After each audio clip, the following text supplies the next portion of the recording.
Before there was house, there was disco, but in between there was something called Italo house. Now that's a genre in itself that most perceive to be the forerunner of house music. Can you imagine? Now, pioneers like Gazebo, like Klein and NBA, like La Bionda, and also like My Mind, Sabrina, Sandra, they have made a sound that we still perceive to this day to be the foundation on which house music has been built. Now, I make Italo house music like this. That's today's video. You ready for it? Let's go and do it right now.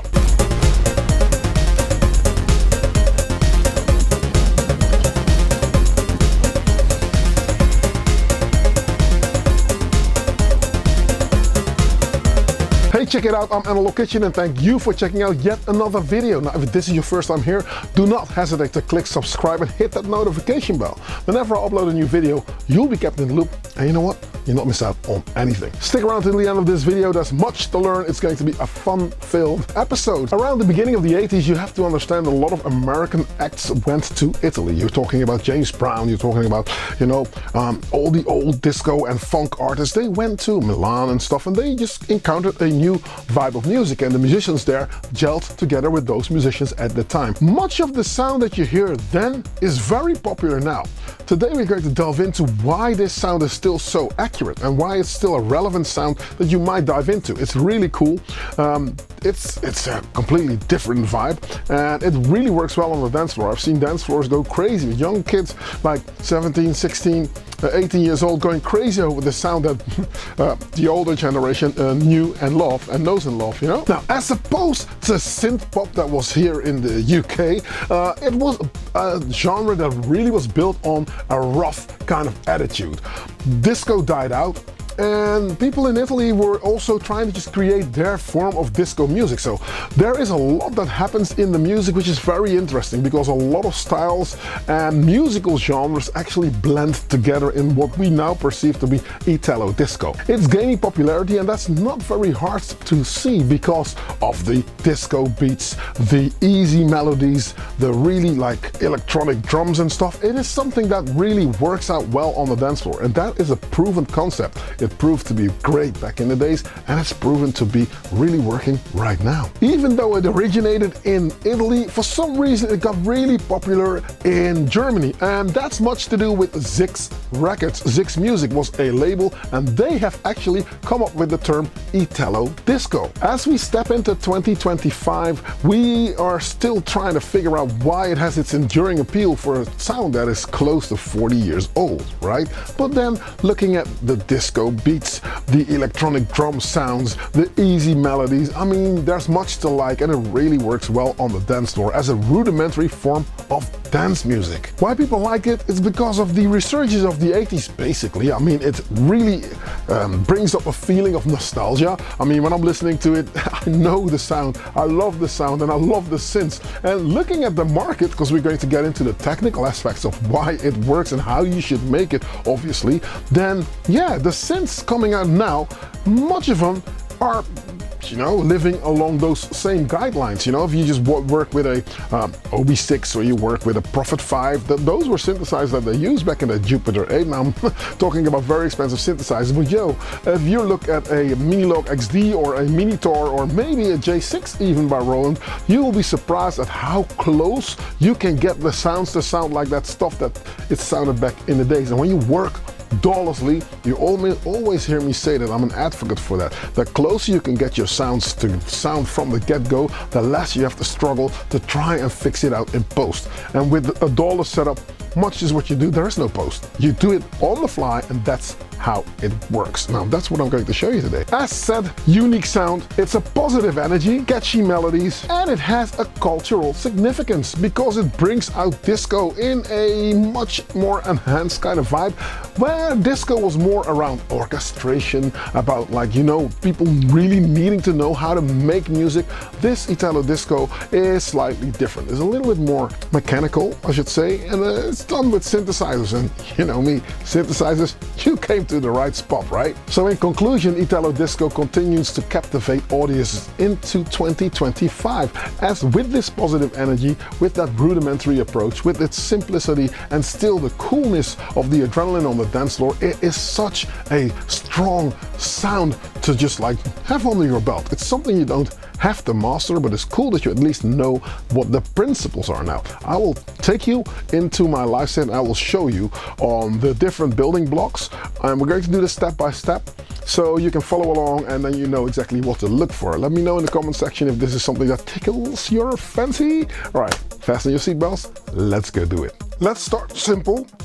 And let's start with the drums. Okay, now for this 80s vibe, the drum computers that were most common were the Lindrum, that was the 808, and a little bit of 909 also, but the sequential tom was also being used a lot. And for synthesizers, I would have to say Jupiter 8 or Prophet 5 or Juno 106. Now, I'm cheating a little bit because what we are going to do today is not so much look at how did they make it back then. We want to make it current for 2025. We're actually going to look at, can we blend in a few newer elements so that this thing is going to work, right? Now, for starters, the kick of a sequential tom or whatever is very thin. If I was supposed to go in here, say I will go in and let's just go in and just play around with something, then I can show you how it sounds, right? We're not going to actually load one in, but I just want to make sure. So I got my Lindrum samples sitting right here. By the way, this is a sample pack that comes out of the Percussive Helper sample pack. I'll throw it up on screen so you know where to find it. This snare. So Lindrum, right? Okay. So you can imagine. So if you're smart, you can easily steal it from the video. But those were Lindrum samples. And the way I've done it now is that I've got a different kick that I'm using, which is a very thick kick that has a lot of bottom end. Sounds like this, right? Cool. Make sure that I'm not crooked. Cool. So obviously, and what a lot of those tracks had was percussion with toms and with side sticks and rim shots and that kind of vibe. So what I've tried to recreate already is I've got a tambourine that plays this. On track 4, but what I've done with the tambourine, I gave it a little bit of shuffle, right? So there is a little bit of shuffle on there. The standard shuffle setting is 50. This is on 54. If I was to exaggerate it, it would sound like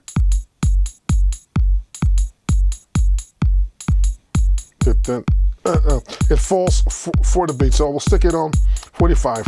Okay, what else have I got? I've got something like this that you don't hear yet. Obviously, a very short close head, and here you go.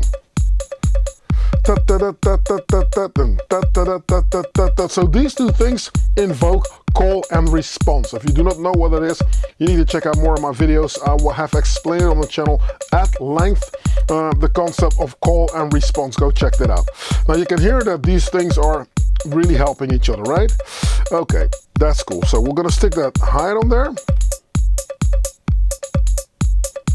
It doesn't really make that Italo vibe going, but a little bit, you know. I think track 5 can be a little bit louder. Let's see if we can do that. Or track 7 actually. Let's put it, I was gonna say. Yeah, so I'll make it a little bit louder. It was on 35, now it's on 55, because I want that to stand out, right? Now, let's see if we can go for the 16th hat, which is very important. You can hear the listening to it in solo. You can clearly hear, let's see what I've done with it. There's a little bit of release on there. So I enveloped it because it's a lot longer, but I don't want everything to be very long. this is going to take up a lot of space. You can hear it's like I'm brushing constantly, and it needs to be a little bit short. So what I do is I will go back where it still is a hi-hat. You can still make out that it's a hi-hat, but it needs to be a little bit shorter, right? This thing is giving me a little bit of a vibe. Now, that's on track 4, that's a tambourine. What I'm going to do is I'm going to pan it out. So I'm going to pan it a little bit to the left. And it's still soft, so what I'm going to do is turn it up a little bit, which is what I do in the sample page. And I'm going to space out my close hat a little bit. Stick that to the right, so that we create a bit of a vibe, right? Okay, now, on track 6, I've got conditional tricks going, because I have got that old sort of like drum roll with the toms. There you go. I'm so lucky because it only comes every other 64 bars actually, so it will not play for a while. So it's on track 6. If I was to go to track 6 here, and I'll say, you'll see that here they are. So yeah, those are the steps. It's only playing on that last step. Probably now. Bam. So that's where it's coming, and then you take it out of there. You'll see it doesn't play here. It goes for the 5, then it goes for the 6, it goes for the 7, and here we go. I'm lying. No, you catch my drift, right? So I put that conditional trick on a 4 divided by 4. You can do that in the octa track. If you were to go in and you go to where they are, I will hold 1 and I'll just do this. Then when you hold one trick and you go 1 to the right, you'll see 4 divided by 4. I don't think you can make it out on the camera, but it means that it's going to just like occur every so often. Now, what are we missing? What is that iconic thing for Italo house or any kind of music out in the 80s? Of course, it's a snare drum with reverb on it. So that I've got on track 3, right? Are you ready for it? Let's see if we can add that in. And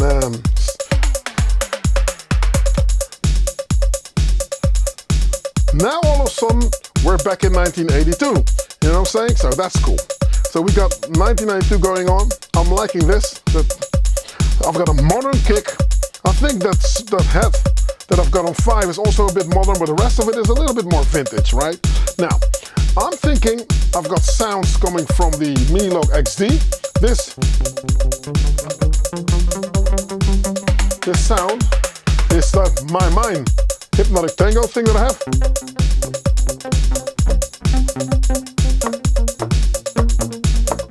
That's the sound that I have recreated. I've recreated so many different sounds. There are so many different things. Situation. So I love this synthesizer for its sound design. It's really amazing. Very dusty though, I must add. So yeah, so here's proof that I don't use any schmink, but I'm actually brushing my synthesizer. So here you go. You get to be in the video. Now, there's more sounds that I have. Depeche Mode sounds.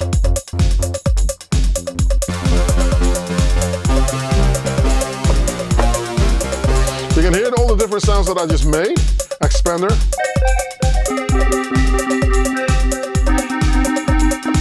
You know, so I create all these sounds, and then let's go for one sound that I think is going to be amazing, which is the Duran arp.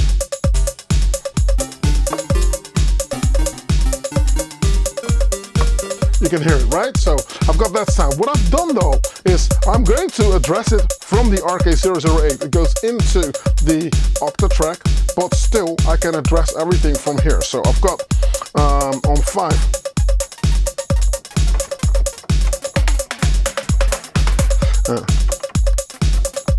See where it is?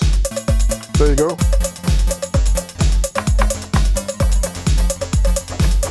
because the sounds that are proven sounds will work in today's music as well. So I've got these 80s sounds that will work. You'll see it in a second. The next thing that I want to talk about is the bass line. Now, obviously, usually there is an FM type style bass sound, not on my mind, mind you. My mind, Hypnotic Tango, had a little bit more of a round bass sound. But when it comes to, yeah, how shall I put it? The shorter bass notes, either it was a bass player with the guitars playing on Italo disco sometimes. When it came to synth bass, it was a FM type style bass, right? And what I've done, I am also using a more modern type sound because I would like to introduce the mini tower. On the 008 here, this is my MIDI looper. A lot of people keep asking me, what is this calculator, what you have? This calculator here is the heart of the operation. If I stop this, everything stops. If I play it, everything plays, right? So, and then I can just mute stuff here. See, so I'll make my track and the transitions with this. Easy peasy, right? Cool. Now, what I've done is I've already created a bass line, and that bass line is going to be very, very much iconically a Italo disco bass line. Let's see if I can go in and say, what's the output? Channel 11, channel 10.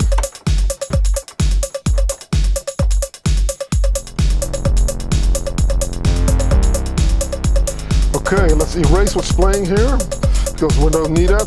We'll erase it. There you go, right? So, what do you need? Do you need a long bass note? No, not really, because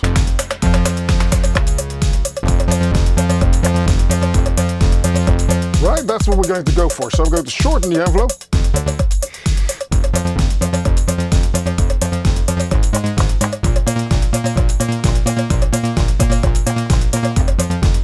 You get the idea. Now, I've done this ahead of time because I didn't want to make a fool of myself, so I've got a bass line playing on track 1. This was track 2, just to illustrate that that is the bass sound, right? The leveling is something you do accordingly. You have to listen to how you build up the things. The snare is a little bit louder than the rest of it because that was how the music was back in the days. I think a kick drum in the 80s pretty much was this. No low, a lot of mid-range, but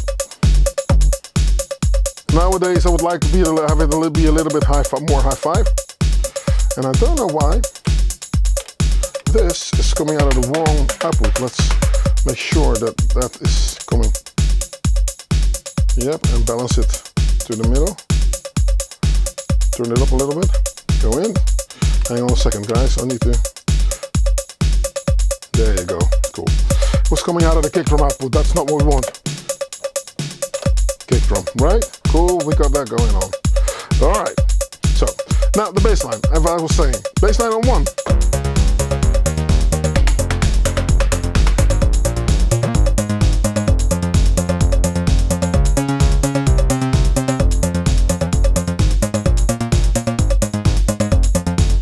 And I can play around with the pitch of oscillator 2 on the synthesizer. I can put it in the middle. Make it a little bit dirty, get that Reese bass kind of vibe going. And it's a different genre, but we want short notes. Right? 1, 2, 3, low notes.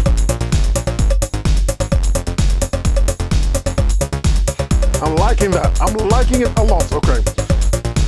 So you can imagine something is happening. I'm gonna go to track 8. What have we got? I've got more sounds happening.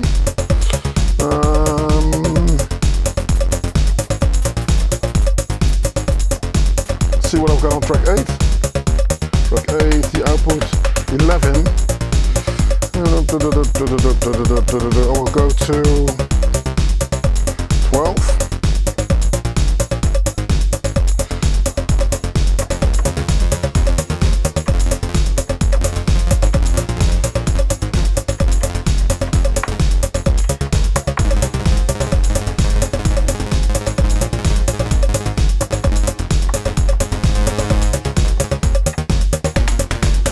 Okay, but I don't want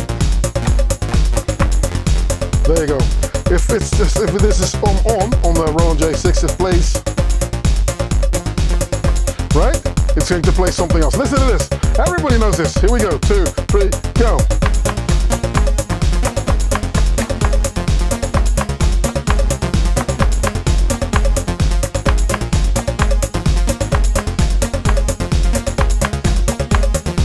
Let's just record it in 1,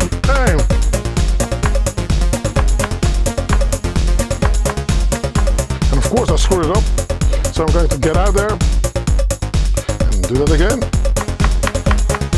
Let's play it a slightly different maybe. Here we go.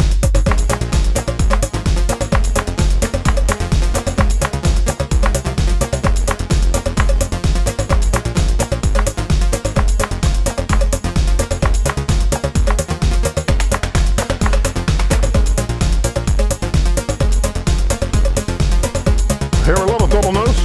So what I'm going to do is I'm going to shorten this sequence to the first part that it can play. So I'm going to go for length, and then I'm going to press this one, not while recording obviously. Okay. So length, track 8, 4 beats. That's what we're going to do, 4 beats. So now it's only going to play.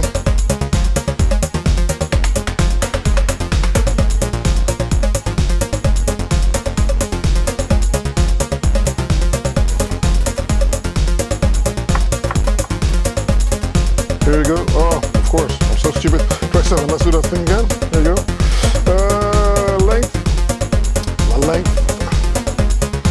And the length is going to be 4. And then keep beginning. Yes. Oh, that's not what I wanted. No, so I'm going to say length. I'm going to say 32. Because now the whole track is that. The whole track. Nice one. Yeah, I'm liking it. But that's not what I want.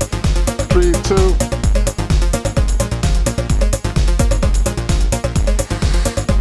Yeah, of course I screwed it up. That's not what I wanted, so I'm going to stop it. And obviously I'm going to kill it. And I'm going to enter it. And then I'm going to play it again. Nice, so my bass line's back. Cool, I'm going to go to track 7. I'm going to tell my track 7 that track 7's output is going to be channel. Track 7's output is 12. Yeah. Oh, cool.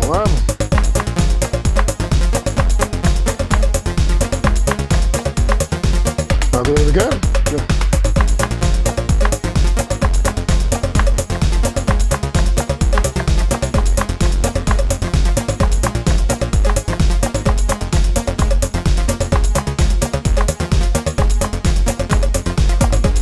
There you go. Now I can just leave it because I just screwed up while I played it. Nice. Okay. Now let's go for different sounds. So now we got one track that we've borrowed into our new school Italo track.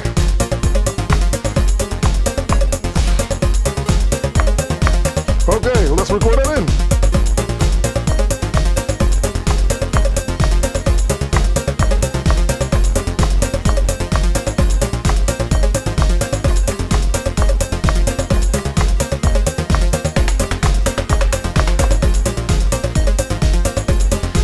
So surprised that I'm not going to get a copyright strike on the sounds that I'm using here, but anyway, let's see.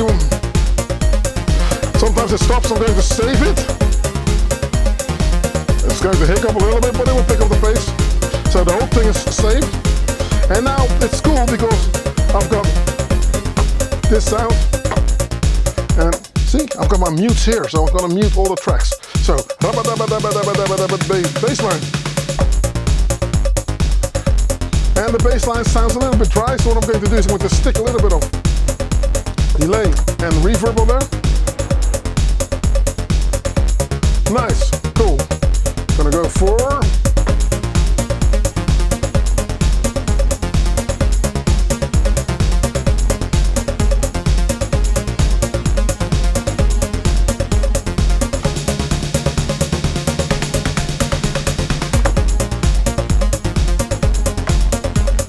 track 5, which is here.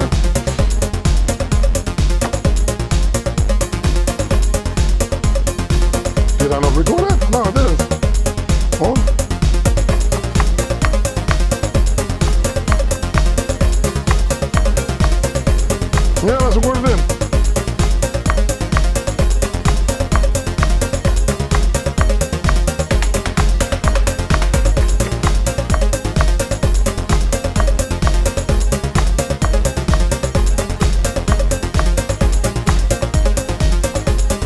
Don't forget to dance, people.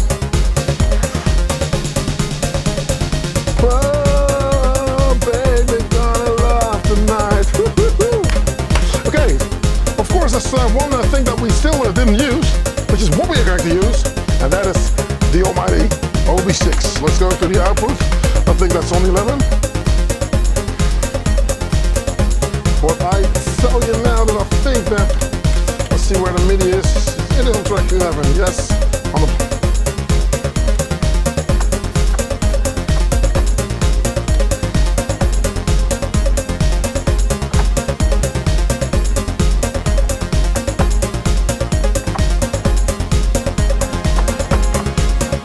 there you go, on 5.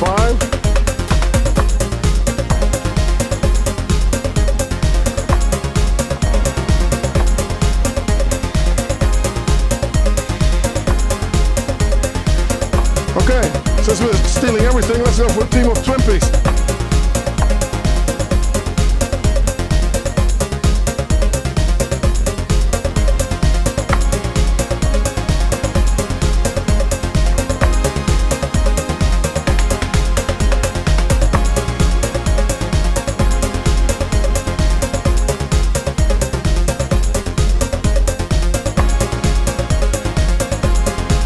Let's record it in straight. 2, 3, 4, 5, 6, and 7, 8.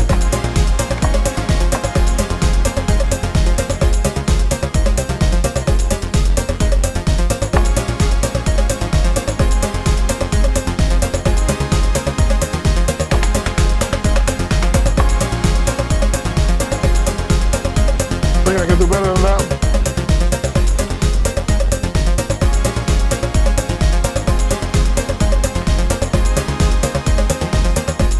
Again. 1, 2, 3, 1, 2, 3, 4, 5, 5, 5.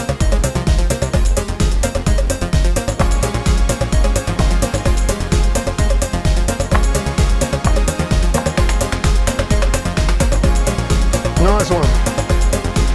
Still not happy with the path. Where'd you get the idea? Okay, let's take it out and record, but I'm going to redo it in a second. I think I can do something better than that. So cool. So only the bass line. Mute everything.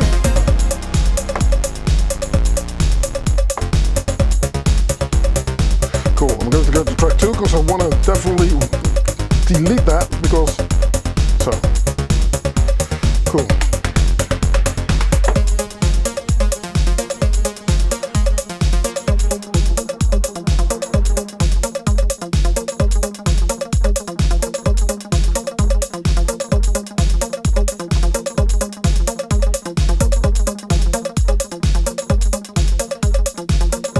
And the balance is very important, people. The balance is very important. You have to really think like, okay, what does it need to be now? It's just that sound, but now it becomes. So I even dare to think that this was a Juno that they've used back in days. A little bit longer notes. And with the extended envelope, it becomes louder, so you turn it down a little bit, which is what we're just going to do on the synthesizer itself, right? Cool. Now we're going to go for the sound here, our Duran sound. So I'm going to mute this here. All right. Nice.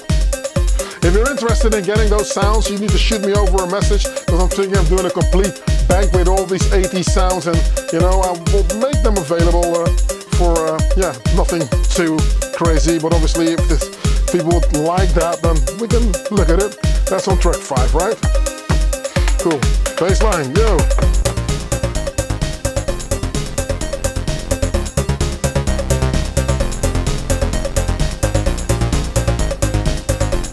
Drum roll on the kick.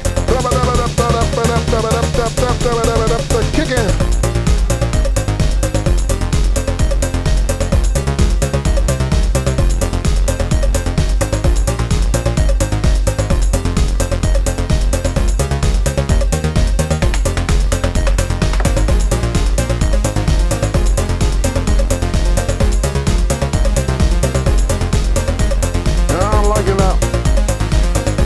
be an 80s breath to fully appreciate this kind of vibe.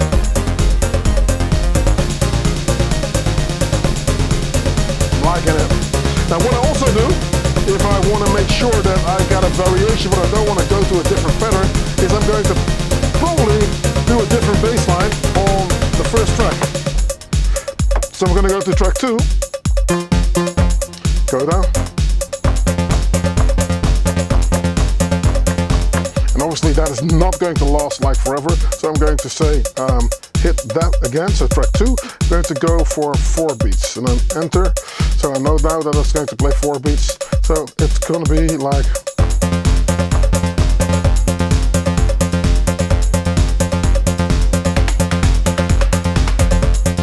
so. Now you've got that steady thing going.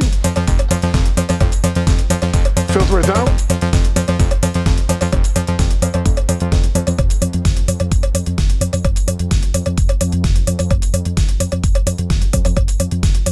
And you have to look at your reverb, because the reverb is going to extend the notes and you don't want to extend it too far, right? So this is without it.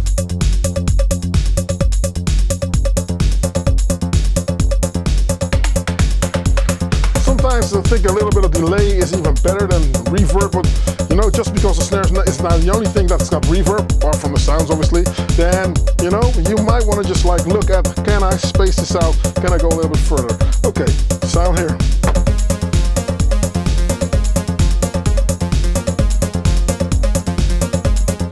A little bit more resin on the bass. Give it an 80s vibe, right? Bright sounds. Same for the J6, shorter envelope.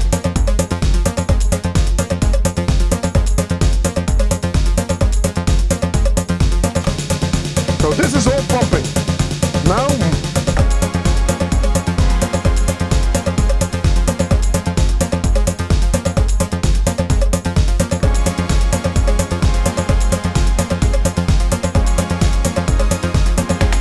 yeah, man, I'm hating this.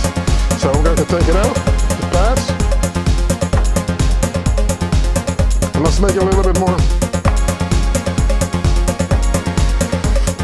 1, 2, 3, 4, 5, 6, 7.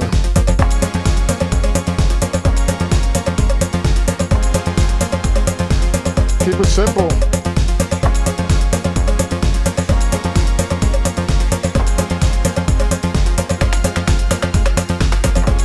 There you go.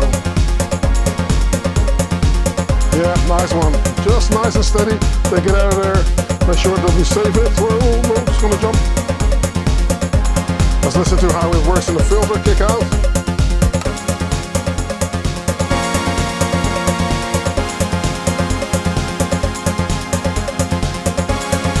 A little bit more delay.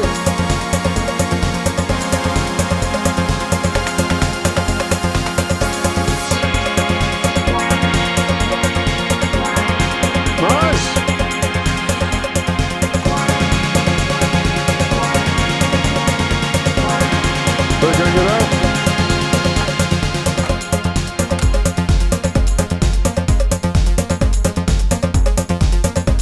And if you want to do a change or a transition, easy peasy. Check how you do it. You go in and you switch bass lines, and then you'll hit this again.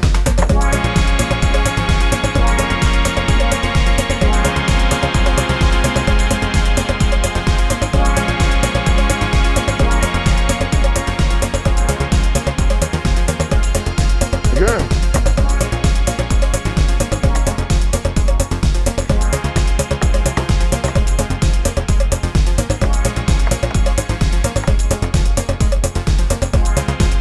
Well, I guess that's how you do it, guys. If you want to know more, be sure to check into patreon.com/analogkitchen, because that is where the community congregates, and it's growing. It's really cool. So if you would like to join a respectful, cool community of like-minded synth nerds, that will be a one-stop shop. Mind you though, when you get to Patreon, there is a bridge that goes into Discord, and on the Discord chat is where we weekly convene, we talk, and we exchange ideas. We talk about experience. There's no level of you need to have this or you need to know this. anyone can participate, and that's really, really cool. I really enjoy the fact that it's a very respectful community, and I learned a lot, as have my peers. It's been really cool. I even saw a few of the patrons come out to Amsterdam during the ADE a few weeks ago. That was absolutely amazing to meet people from Canada, meet people from Edinburgh, you know. So the guys were there, Brian and Limmy, and you know, it's just cool to see people and shake hands and hug people and you know, share what it is that we love. So if that's something that sounds sounds cool to you, patreon.com/AnaloKitchen. Let me know if that's something that you like. Also, I am thinking, well, I mean, not thinking, this is going to happen towards the end of next year. I think we're going to enroll, starting in a few weeks, we're going to start to enroll in what we call Learn to Play Live. It's going to be a new way of educating yourself on how to perform live, you know. A lot of people buy stuff and connect gear together, and then you can ask only so much or watch so many YouTube videos. At the end of the day, it's cool if there's a year-long education that you can follow bi-weekly, so every 2 weeks. So 1 week you'll just learn something, the next week you'll just hang out with your peers and try out the concepts that you've learned and see how that works. A lot of people asking me, like, how do you do that? How does it work? How can I learn that stuff? Well, it's easy, you know, just follow the kitchen and I'll get you there. That will be a cool thing. So keep that in mind, that is happening. If you want to know more, also shoot me a message and we'll talk about it, all right? Now, if you made it this far into the video, you, sir or ma'am, are an absolute superstar. Thank you for watching. I'm Analogue Kitchen. Next week, there's going to be a new video, but for now, I would say either rewind and play it loud, or just join us in the chat, which is after this video if you're watching the premiere. And again, that's on patreon.com/AnaloguKitchen. Now, if not anything else, I'll catch you next week on another video. I will say peace, and I'm out.